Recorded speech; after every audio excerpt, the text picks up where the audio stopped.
جی ایک تو آپ نے خبر سنی ہوگی کہ عمان کے وزیر خارجہ بھی فوری طور پہ وہاں پہنچ رہے ہیں یا پہنچ چکے ہوں گے یا انہوں نے آنا ہے.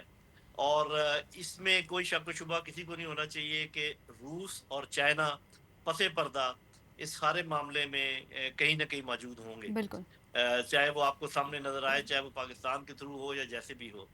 تو میں یہ سمجھتا ہوں کہ جو ممالک بالکل اس پر حصہ لے رہے ہیں، اس میں ترکی بھی شامل ہے، اس میں عمان ہے، قطر اس میں ہوگا، پاکستان تو ہے ہی ہے، اور یہ پشت پناہ کے طور پر میرے خیال چائنا اور رشیا بھی اس میں شامل ہوں گے، اور امریکہ کے صاف ظاہر پیغامات بھی جا رہے ہوں گے. تو بہت ایک وسیع سمجھیں آپ یہ پلیٹ فارم ہے جس کے تھرو یہ ساری بات چیت ہو رہی ہے. جی اچھا سر، دوسری جانب اگر ہم بات کریں امریکہ کی جو کرنٹ سچویشن ہے، تو ہم دیکھ رہے تھے کہ امریکہ کہیں نہ کہیں ایک سیف ایگزٹ چاہ رہا تھا اس وار میں سے، اور اس ایگزٹ کا اس کا موقع نہیں مل رہا تھا کہ وہ سیف ایگزٹ کس طرح سے کرے. لیکن اگر ہم موجودہ دورے کی بات کریں تو کیا ہم ایکسپیکٹ کرتے ہیں کہ اس کے بعد ایران اور امریکہ کے درمیان امن کی ڈیل سامنے آئے گی؟ دیکھیں، اگر میں فوجی نقطۂ نگاہ سے بات کروں تو اگر میں آپ کو یہ کہوں کہ دونوں سائڈیں لڑ لڑ کر تھک چکی ہیں، بالکل. اور کوئی بھی یہ نہیں چاہے گی کہ نہ ایرانی چاہیں گے کہ یہ جنگ مزید طول پکڑے، نہ ہی امریکہ چاہے گا. تو یہ جو دورہ ہے اتنے بڑے سطح کا، یہ دونوں کے لیے فیس سیونگ کا موجب بن سکتا ہے. اور جو آپ نے تو صرف امریکہ کی بات کی، ان کے لیے بھی اور ایران کے لیے بھی ایک موقع اور فراہم کیا جا سکتا ہے اس کا امن کا. وہ کہ وہ جو صاف ذرا زیادہ انڈیپینڈنٹ ہے اپنی تھنکنگ میں، دیکھتے ہیں کہ آگے معاملات کیسے چلتے ہیں. تو آپ صحیح کہہ رہی ہیں، اس میں کوئی شک نہیں ہے کہ یہ ایک فیس سیونگ کا اچھا موقع ہے جس سے فائدہ اٹھانا چاہیے دونوں سائڈوں کو. اور چونکہ میں نے کہا کہ اس جنگ کا اگر مزید آگے بڑھتی ہے، اس کا نتیجہ کچھ بھی نہیں نکل سکتا سوائے دو کنڈیشنز کے. ایک یہ کہ اگر امریکہ اپنے جو ہتھیار استعمال کر رہا ہے اس میں ان کو اپ گریڈ کر دے، کوئی ایسی چیزیں استعمال کرے جو ابھی تک اس نے نہیں کی ہیں، جو کہ اخلاقی طور پہ درست نہیں ہوگا، یا ایران اس جنگ کو پھیلا دے، نہ صرف یہ کہ باب المندب تک بلکہ آگے سوئز کنال اور کسی طرف لے جائے، یا جو باقی بیسز ہیں یورپ وغیرہ میں ان کی طرف، وہ بھی نہیں چاہے گا کہ ایسا ہو. تو مجھے لگتا ہے کہ سب کے لیے ون ون سچویشن یہی ہے کہ فیس سیونگ بھی ہو جائے، کسی نہ کسی چیز پر کم از کم جنگ بندی کو مزید طول دینے پر رضامند بھی ہو جائیں، اور ان قریب بات چیت کرنے پر بھی تیار ہو جائیں. تو اس کے امکانات بہت کمی ہیں. اچھا نعیم صاحب، آپ ہمارے ساتھ رہیے گا. اشفا صاحبہ سے بھی میں بات کروں گی اس کے اوپر. اشفا صاحبہ، آپ بھی اس کافی عرصے سے اس پورے سچویشن کو آبزرو کر رہی ہیں، جو سچویشن ایران اور امریکہ کے درمیان رہی ہے، اور ہم دیکھتے رہے ہیں کہ امریکہ تھریٹن کرتا رہا ہے ایران کو، اور ہم نے کوشش کی ہے پیس ڈیل کرنے کی. اب اس سچویشن میں آپ کیا فورسی کرتی ہیں کہ کیا ہم ایک پیس ڈیل ایکسپیکٹ کر سکتے ہیں؟ آئی تھنک کہ جو پاکستان کا جو رول ہے اب تک، جی وہ ایک پیس ڈیل ہی کی طرف رہا ہے، اور اسپیشلی جیسے ایک مکہ کا بھی پیس ایکارڈ کیا ہے انہوں نے. بالکل. تو آئی تھنک پاکستان کی صرف امریکہ ایران کے درمیان میں ایک پیس ڈیل نہیں ہے. پاکستان میرے خیال میں ایز اے میڈیٹر چاہتا ہے کہ پورے خطے میں ایک پیس ڈیل ہونی چاہیے، اور اس کے لیے میرے خیال میں جتنا ہمارے فیلڈ مارشل صاحب یا ہماری حکومت لیول پہ، حکومتی لیول پہ جس طرح کی کوششیں کی جا رہی ہیں، اس میں سمجھتی ہوں کہ امریکہ اور ایران کا ایک رول ہے جو دونوں کو انڈیویجولی پلے بھی کرنا ہوگا. بالکل. اور جس میں میں سمجھتی ہوں کہ فیلڈ مارشل صاحب کا جو ایک میکسیمم رول وہ پیس کے لیے کر سک رہے ہیں دونوں اینڈس پہ جا کر.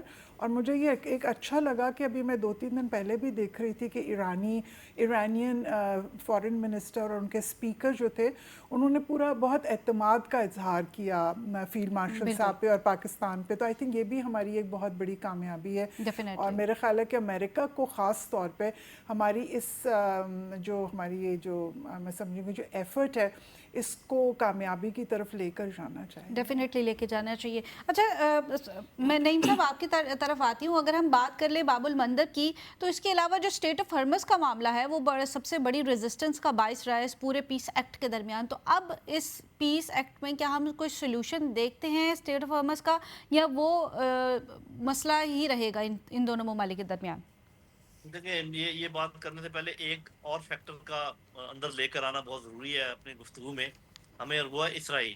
جی دیکھیں، کچھ لوگوں کا یہ خیال بھی ہے، میں بھی ان میں شامل ہوں، جو یہ سمجھتے ہیں کہ امریکہ یہ ٹائم بائے کر رہا ہے اسرائیل کے لیے، بالکل. تاکہ وہ جو لبنان میں اپنی کارروائی مکمل کرنا چاہتا ہے اس کو کنسالیڈیٹ کر لے، مکمل کر لے، جو غزہ میں جہاں تک جانا چاہتا ہے وہ چلا جائے، جتنے اپنے نئے لوگوں کو بسانا چاہتا ہے ویسٹ بینک میں وہ بسا لے. اور آپ نے دیکھا ہوگا دھڑا دھڑ اسرائیل یہ سارے کام کر رہا ہے جن کا میں نے آپ کے سامنے ذکر کیا ہے. بالکل. تو یہ دیکھنا پڑے گا کہ اسرائیل نے کتنا ٹائم مانگا ہے, کیا وہ ٹائم مکمل ہو گیا ہے. مجھے ایسے لگتا ہے یہ ساری چیزیں ویل ٹائمڈ ہیں اس لحاظ سے کہ امریکہ نے جتنا ٹائم اسرائیل کو دینا تھا ان کے لیے خریدا گیا, جتنا ٹائم وہ ہو گیا ہے. اسرائیل نے جو کرنا تھا کر لیا ہے, اور اب شاید چیزیں کنسولیڈیشن کی طرف جائیں گی. تو یہ جو آپ بات کر رہے ہیں اسٹریٹ آف ہرمز کی, دیکھیں جب یہ ٹیبل ٹاک شروع ہوں گی تو امریکہ کے پاس کیا کارڈز ہوں گے اور ان کے پاس کیا کارڈز ہوں گے. وہ دو مین چیزوں کو تو ہم چھوڑ دیتے ہیں نا, جو کہ مین جس پر بات ہونی ہے وہ تو ہے ایرانی نیوکلیر پروگرام جی اور ایرانی سینکشنز. یہ بالکل. تو دونوں کے پاس بڑے بڑے کارڈ ہیں جو ہیں, لیکن جو شروع میں کارڈ ہوں گے وہ امریکہ کے پاس اور اسرائیل کے پاس کارڈ ہوگا لبنان کا, کہ وہاں سے فورسز واپس نہیں گئی ابھی تک, اور ایران کے پاس کارڈ ہوگا ہرمز کا, کہ وہ کہیں گے کہ ہم تب اس کو کھولیں گے جب وہاں سے فورسز واپس آئیں گی. تو یہ کارڈز لے کر یہ ٹیبل پر بیٹھیں گے. پچھلی دفعہ ایران کو یہ ڈس ایڈوانٹیج تھی کہ ایران نے مان لیا تھا کہ ہم ہرمز کو کھول دیں گے, جس کی وجہ سے ان کے پاس کارڈ کم رہ گئے تھے اور ان کے پاس ابھی بھی وہ کارڈ موجود تھے. اس دفعہ معاملہ برابری کا ہے, اور میرا اپنا خیال ہے کہ یہی وجہ بنے گی سکسیسفل نیگوشیشنز کی, کیونکہ نیگوشیشن میں جب تک دونوں کے پاس کوئی چیز نہ ہو, لے اور دے کا معاملہ نہ ہو, اس تک بات آگے نہیں بڑھ سکتی. اچھا سر, آپ نے اسرائیل کا ذکر کیا, اور اگر ہم اسرائیل کی بات کریں تو اسرائیل نے ہی حملہ کیا فلسطین پر, غزہ پر اسرائیل نے حملہ کیا, لبنان پر اسرائیل نے حملہ کیا, اور امریکہ کی جنگ میں بھی اسرائیل کا ہاتھ ساری دنیا کو صاف نظر آتا ہے. لیکن سب کے باوجود اسرائیل ان تمام پوزیشنز میں امریکہ کو آگے کر کے خود پیچھے ہٹ جاتا ہے, اور اس کو پوچھنے والا ابھی بھی کوئی نہیں ہے. اس پر آپ کیا کہیں گے؟ میرا خیال ہے کہ اس کو پوچھنے والے پیدا ہو گئے ہیں, اور یہ جب آپ دیکھیں گی کہ جو اکارڈ ہے مکہ اکارڈ, جب یہ سعودیہ, ترکی, پاکستان کے علاوہ ایجپٹ اور قطر اور ممالک اس میں, بنگلہ دیش نے بھی اس میں شو کیا ہے, اور ایران بھی کسی نہ کسی طریقے سے اگر یہ سمجھ جائے کہ ان کے خلاف نہیں ہے, تو یہ ایک بہت بڑا اگر بن جائے محاذ تو گھیراؤ ہو جائے گا اسرائیل کا. پھر اسرائیل کا پہلی بات تو یہ کہ جو ان کا گریٹر اسرائیل کا خواب تھا وہ تو چکنا چور ہو ہی جائے گا, ہو گیا ہے بلکہ آپ یوں سمجھیں. اور جو ہی یہ اسٹرانگ ہوگا مکہ ایگریمنٹ, اور ملک اس میں جوائن کریں گے. میں تو بلکہ یہ کہتا ہوں ضروری نہیں کہ سارے مسلمان ملک ہی ہوں, جتنے بھی اسرائیل کی اس جو اوندناک قسم کے وہ جرائم کر رہا ہے, اور جس طریقے سے پوری دنیا کے جو لاز ہیں اس کو وہ جوتے کی نوک پہ رکھتا ہے, اس کو ابھی اس کے آپ کچھ عرصے کے بعد سب چیزیں ریویو کرنی پڑیں گی. انشاءاللہ آپ دیکھتے جائیے. اچھا سر, میں آپ سے یہ جاننا چاہوں گی, جیسے مکہ کارڈ کی بات کریں, مکہ کارڈ میں آپ نے کہا کہ اور ممالک کو بھی پارٹیسپیٹ کرنا چاہیے, اور بھی ملک جو ہے اس کا حصہ ہو سکتے ہیں. تو آپ کے نزدیک اور کون کون سے ملک ہیں جو اس میں پارٹیسپیٹ کرنا چاہیں گے؟ جی میرا خیال ہے عمان ہوگا, ایجپٹ ہوگا, قطر ہوگا, شاید کویت بھی ہو, اور پہلے تو یہ والے جو ریجنل ممالک ہیں ان کا جوائن کرنا ضروری بھی ہے, اور وہ چاہ بھی رہے ہوں گے. یو اے ای کے بارے میں کچھ نہیں کہا جا سکتا, وہ اپنی اگر پالیسی چینج کریں گے تو اس کا حصہ بنیں گے, ورنہ الٹیمیٹلی تو ان کو آنا پڑے گا, لیکن انیشلی ہو سکتا ہے اس کو رجسٹ کریں. خاص کر جو بڑے ممالک ہیں جو دور ہیں تھوڑے سے, فار ایسٹ کے ہیں, اور جو ایشیا میں دور ہیں جیسے بنگلہ دیش ہے, اور ادھر جیسے ملیشیا اور انڈونیشیا ہیں, یہ ممالک جب اس میں شامل ہوتے ہیں تو یہ بہت ہی ایک مضبوط, آلدو جب میں نے لوکل ملک بھی جب آ جاتے ہیں یہ بہت مضبوط اتحاد بن جائے گا, اور بعد میں اور ممالک بھی اس میں شاید شامل ہو جائیں.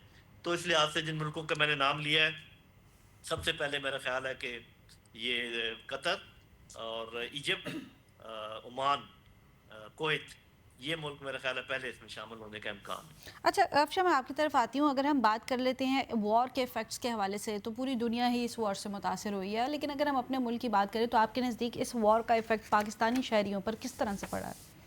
آئی تھنک سب سے زیادہ تو آپ دیکھیں کہ ہمارا پیٹرول انکریز اتنا زیادہ ہے, اور سب سے جو چیز مجھے نظر آئی ہے اس 6 سے 7 مہینے میں, یا فیبرری سے آلموسٹ 6 to 8 months ہو گئے, 6 months, اس میں پور گورننس ہے, نو پالیسی ڈیفائنڈ. مطلب آپ ایک دن 3 روپے بڑھا رہے ہیں, اگلے دن 50 پیسے کم کر رہے ہیں, پھر 15. سو جس طرح کے ہماری منسٹرز کے بیانات ٹی وی پہ آ رہے ہیں, اس سے یہ نظر آتا ہے کہ یہاں پہ کوئی پالیسی نہیں بنی. لیکن آپ عام خطے کی طرف دیکھیں اگر, جیسے بنگلہ دیش, دا نیبرنگ کنٹریز, وہاں پر اس طریقے سے نہیں بڑھا گیا. سو مجھے لگتا ہے کہ ہمارا، کیونکہ آپ دیکھیے جب پیٹرول کی قیمتیں بڑھیں گی تو وہ آٹومیٹکلی اس کا امپیکٹ ہر چیز پر ہوگا. آئی مین رائٹ فرام دا کرایوں سے لے کر ہر چیز بڑھے گی. تو اس لیے جو مجھے ایسے لگ رہا ہے کہ اگر میرا یہ خیال ہے کہ اس جنگ کا جو سب سے بڑا جو افیکٹیز ہے نا آفٹر ایران، مجھے ایسا لگتا ہے ہم پاکستان ہیں. ہم اگر اپنے خطے میں دیکھیں لیکن بہت سی اگر چیزیں، ہم بات کریں مہنگائی کی، تو اسٹیٹ آف ہارمز بند ہونے کے بعد تیل کی سپلائی تو تقریباً تمام ملکوں کی افیکٹ ہوئی، اور اس کے بعد مہنگائی کی بات کریں تو وہ تمام ملکوں پر اس کے اثر جو ہے وہ ہمیں دیکھنے کو ملتا ہے. لیکن اگر ہم پاکستان کی خاص طور پر بات کریں تو وہ ایسی کون سی چیز ہے جس کو ہم بہتر کریں تو ہم اپنے معاشی حالات کو سم ہاؤ بہتر ڈیل کر سکتے ہیں اس کرنٹ سینیریو میں؟ اچھا پہلے تو میں ایک چیز کہوں جو ابھی جنرل صاحب نے بھی کہا تھا، اگر آپ کی اجازت ہو، تو جیسے ان کے پاس کارڈز ہیں، وہ دونوں ایک دوسرے کے سامنے پتے کھیل رہے ہیں. بالکل. لیکن میں سمجھتی ہوں اگر آپ دیکھیں تو I mean as an observer مجھے لگتا ہے کہ امریکہ actually has lost those cards, کیونکہ کہانی شروع ہوئی تھی But they جنگ don't کی. want to accept it. They don't want to accept it. جیسے ہماری حکومت آپ ایکسیپٹ نہ کریں بٹ ریالٹی تو ہے. آپ دیکھیں جنگ اس بات پہ شروع ہوئی تھی کہ آپ نے ریجیم چینج کرنا ہے، آپ نے نیوکلیئر وہ کرنا ہے، اور اب کہاں پہ ختم ہو رہی ہے کہ اب کوئی اور کبھی سنا ہی نہیں بات، اور اب ہرمز پہ آ گئی ہے کہ جی اب ہرمز کو کھولیں یا نہیں کھولیں. سو وہی چیز جو آپ کا سوال ہے ہمارے ملک میں اگر آپ دیکھ رہے تھے، اور میرا جیسے میں نے بہت سے لوگوں سے پوچھا، ہمارا جو پراپر جو ایک پراپر میں آپ کہوں گی کہ ہمارا پیٹرول کا ہی ایک ایشو ہے جس کی وجہ سے دیکھیں ہماری ہر چیز افیکٹ ہو رہی ہے. آپ نے ملک میں آج تک 79 ایئرز میں، میرا یہ سوال تھا، بہت جگہ میں نے خط بھی لکھے ہیں پاور منسٹری کو، پرائم منسٹر آفس کو، کہ آپ نے کیوں نہیں باقی ملکوں سے پوچھے، ان کے پاس 3-3 4-4 مہینے کے سٹاکس ہیں.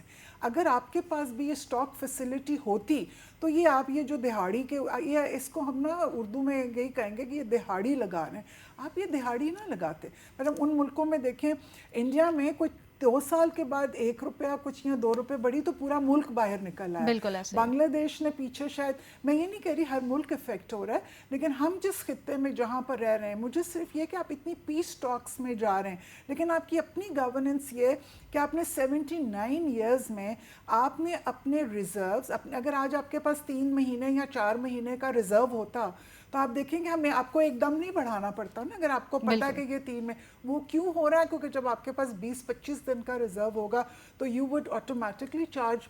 ڈیفینیٹلی.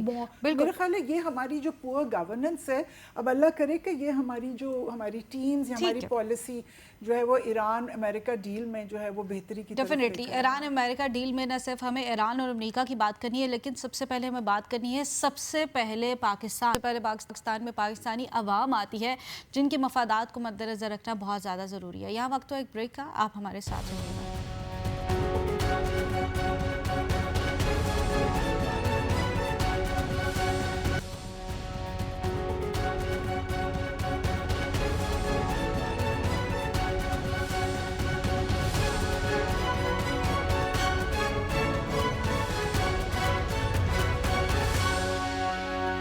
Welcome back. پروگرام کے بعد ایک بار پھر سے خوش آمدید. اب کچھ بات کر لیتے ہیں سندھ کے حوالے سے. اگر ہم سندھ کی بات کریں، خاص طور پر اگر ہم کراچی کی بات کریں، تو میر رضا قتل کیس آج کل زبان زد عام ہے.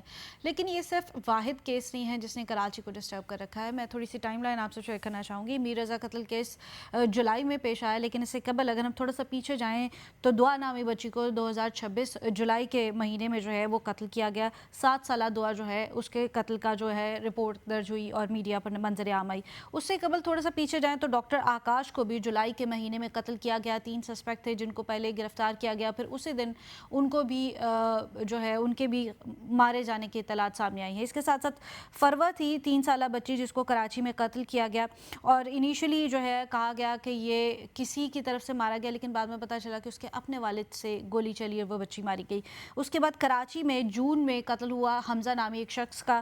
اس کے ساتھ ساتھ خالدہ چاندیو کا انٹیریئر سندھ میں قتل ہوا 2026 کے اندر ہی.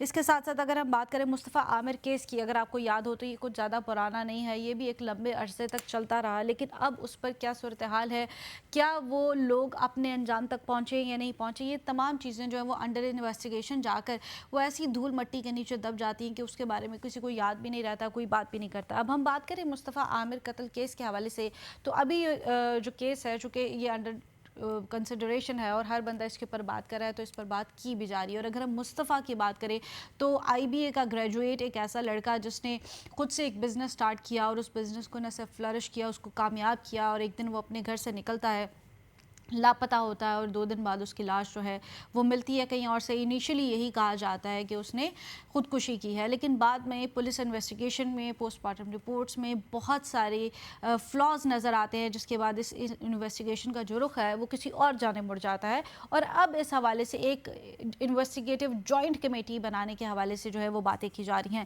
سب سے پہلے تو جنرل صاحب میں آپ سے بات کرنا چاہوں گی کہ سندھ ہو یا پنجاب, ہم ایسے بہت سارے کیسز دیکھتے ہیں کہ جو رپورٹ ہوتے ہیں اس کے بعد ان کے اوپر کچھ عرصہ ڈسکشن جاری رہتی ہے اور اس کے بعد وہ خاموش ہو جاتے ہیں, جیسے کہ شاہ زیب قتل کیس, اور پھر مجرموں کو کئی دفعہ معاف بھی کر دیا جاتا ہے. یہ کس کا قصور ہے؟ دیکھیں, میں صاحب ان کیسز کی ڈیٹیل میں تو نہیں جا سکتا, لیکن جو بڑے پرنسپلز ہیں میں ان کی بات کر سکتا ہوں. اور یہ تو آپ دیکھیں نا کہ یہ سینکڑوں کیسز جو آپ کے سامنے جو آپ ذکر بھی کر رہی ہیں, یہ تو وہ جو سامنے آ گئے, بالکل, اور ان ہزاروں کیسز کی بات ہی نہیں ہے جو سامنے آتے ہی نہیں ہیں, جن کا ہمیں پتہ ہی نہیں ہے کہ کیا ہو رہا ہے.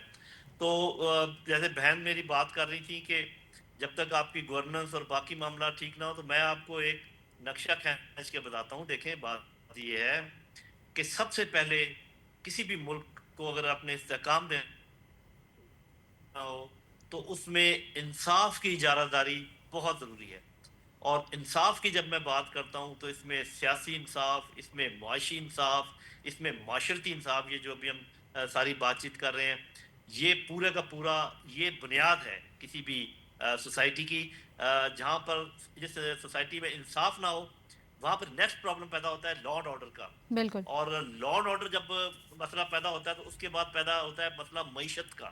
جی, اور جب معیشت کا مسئلہ پیدا ہوتا ہے تو آپ کی خارجہ پالیسی آزاد نہیں رہ سکتی. تو صحیح, اگر ہم نے آزاد خارجہ پالیسی اپنانی ہے اور اپنے ملک کو ایک اچھا ترقی یافتہ ملک کی لائنوں پر چلانا ہے, تو سب سے پہلے آپ کو انصاف کا اہتمام کرنا پڑے گا ہر لیول کے اوپر. اس کے بعد آپ کا لا اینڈ آرڈر ٹھیک ہوگا, اس کے نتیجے میں ان دونوں کے نتیجے میں آپ کی معیشت ٹھیک ہوگی, ان تینوں کے نتیجے میں انویسٹمنٹ بھی آئے گی اور آپ آزاد ہو جائیں گے اپنی خارجہ پالیسی کے ٹھیک ہے. سلسلے میں. سر میں مس یہ اشفا, بڑے پرنسپل ہے جو میں بتا رہا بالکل ہوں. میں اشفا کی طرف آتی ہوں. میں اشفا, جیسے سر نے کہا کہ سب سے ضروری ہے انصاف, then law and order, and then پھر ہم معیشت اور فارن پالیسی کی طرف آتے ہیں. آپ اس حوالے سے کیا کہتی ہیں؟ جی بالکل, سر نے صحیح کہا کہ انصاف ہی تو بنیاد ہے ہر معاشرے کی, ہر چیز کی. اچھا, جہاں تک یہ آپ نے جو کیسز بتائے, یا یہ جو میر رضا کا کراچی کا کیس ہے, I am really following it very critically, observing it. In fact میرا سوال ہے, جو لوگ اس پہ توجہ نہیں دے رہے ہیں, یا میں سمجھتی ہوں ہمیں ایک عام پاکستانی ہونے کے ناطے ہمیں اس طرف دیکھنا چاہیے کہ آپ نے بھی کچھ نشاندہی کی کہ ہم آوازیں آتی ہیں, کچھ دن آتی ہیں, پھر آوازیں دب جاتی ہیں, خاموشی ہو جاتی ہے. اور جیسے سر نے کہا, یہ تو میڈیا کی زینت بنے, یہاں تو لاکھوں کیسز ہوں گے جو ہر دن میں ہوں گے, اور جو عام شہری ہم تک آواز بھی نہیں آتی, نہیں پہنچ پاتے. لیکن اس کی وجہ کیا ہے؟ میں نے اس کو کرٹیکلی آبزرو کرتے ہوئے یہ دیکھا ہے کہ یہ جو ہمارے ابھی دیکھیے کہ کل ہی میں ٹی وی پہ دیکھ رہی تھی کہ سندھ گورنمنٹ نے سندھ ہائی کورٹ کے چیف جسٹس کو ایک خط لکھا ہے کہ آپ ایک جوڈیشل کمیشن بنا دیجئے اس اسپیسیفک انویسٹیگیشن کے لیے. تو میرا سوال یہ ہے کہ ہم جو 25 کروڑ لوگ, اب ہمیں صوبائیت میں نہیں جانا, ہمارے لیے سب صوبے اور ہر شہری برابر ہے, ٹھیک ہے. اگر ایک صوبہ ہے, ہم 25 کروڑ لوگ, اتنا بڑا ایک صوبوں کو اتنے بڑے محکمے پولیس سروس کو پال رہے ہیں, ان کے نواز رہے ہیں, ان کے ناز اور انداز اٹھا رہے ہیں, اگر وہ لوگ یہ کام نہیں کر سکتے, اور یہ کام بھی ہماری عدالتوں اور حاضر سروس ججز نے کرنا ہے. ہمارا مسئلہ یہ کہ ہم نے اپنا جن سے ہم نے انصاف لینا تھا نا, ہم نے ان کو سیاست کے نظر کر دیا, اور وہ ان لوگوں کے ساتھ کھڑے ہوئے. وہ لوگ اس وقت لوئلز ٹو ایلیٹس ہیں, جس کی ایک چھوٹی سی مثال میں آپ کو دوں گی, آپ کے سامنے ہے کہ اب 14 اگست کو ایک بگی کا آپ نے دیکھا کیا ہوا کہ ایک IG اسلام آباد, جس کو ذمہ داری کا احساس نہیں ہے کہ وہ یہاں پر ایک سروس کرنے آئے ہیں, وہ یہاں انجوائے نہیں کر رہے. تو یہی وجہ ہے کہ جو آج ملک میں لا انفورسمنٹ ایجنسی تو بننے ہی نہیں دی ان لوگوں نے, کیونکہ یہ یہاں پر لا کو انفورس کر نہیں رہے ہیں, کہیں بھی نہیں ہو رہا. پاکستان میں